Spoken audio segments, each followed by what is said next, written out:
आज की कहानी की शीर्षक है मेरी माँ।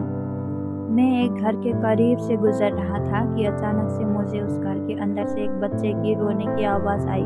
उस बच्चे की आवाज़ में इतना दर्द था कि अंदर जाकर वो बच्चे क्यों रो रहा है यह मालूम करने से मुझे खुद को रोक ना सका। अंदर जाकर मैंने देखा कि एक माँ अपने 10 साल के बेटे को आहिस्ता से मार रही थी।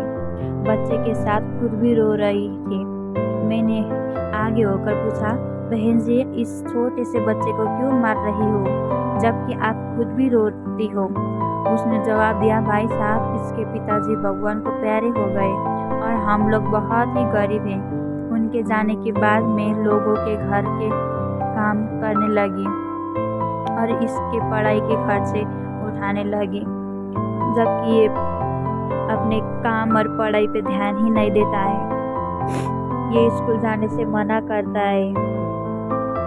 जाते हुए रास्ते में कहीं खेल कूद में लग जाता है और पढ़ाई की तरफ जरा भी ध्यान नहीं देता है, जिसकी वजह से रोजाना अपनी स्कूल की वर्दी गंदी कर लेता है। मैंने बच्चों और उसकी माँ को जैसे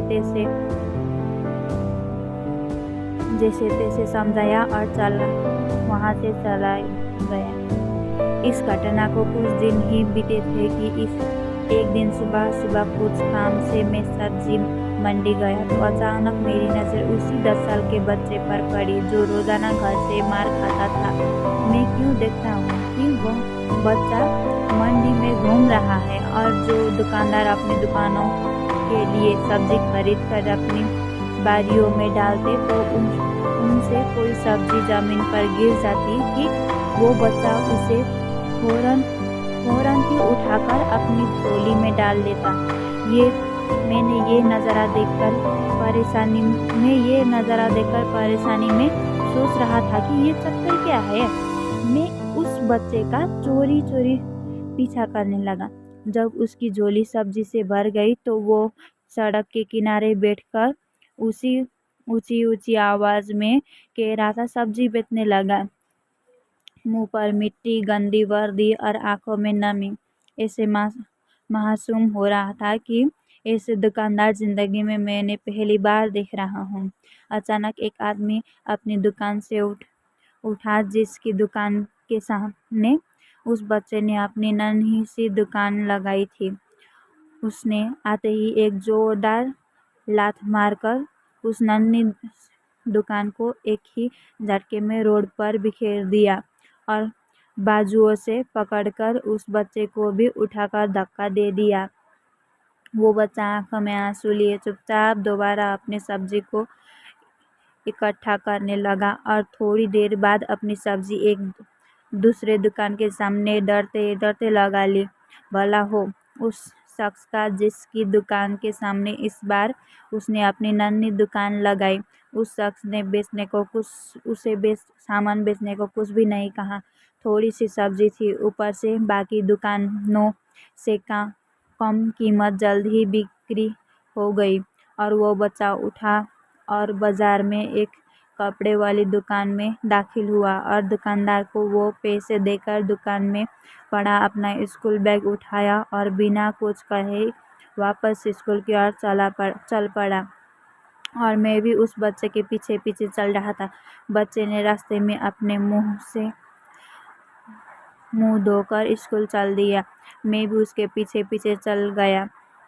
जब वो बच्चा स्कूल गया तो 1 घंटे लेट हो चुका था, जिस पर उसके टीचर ने उसे डांट लगाई, उसे खूब मारा।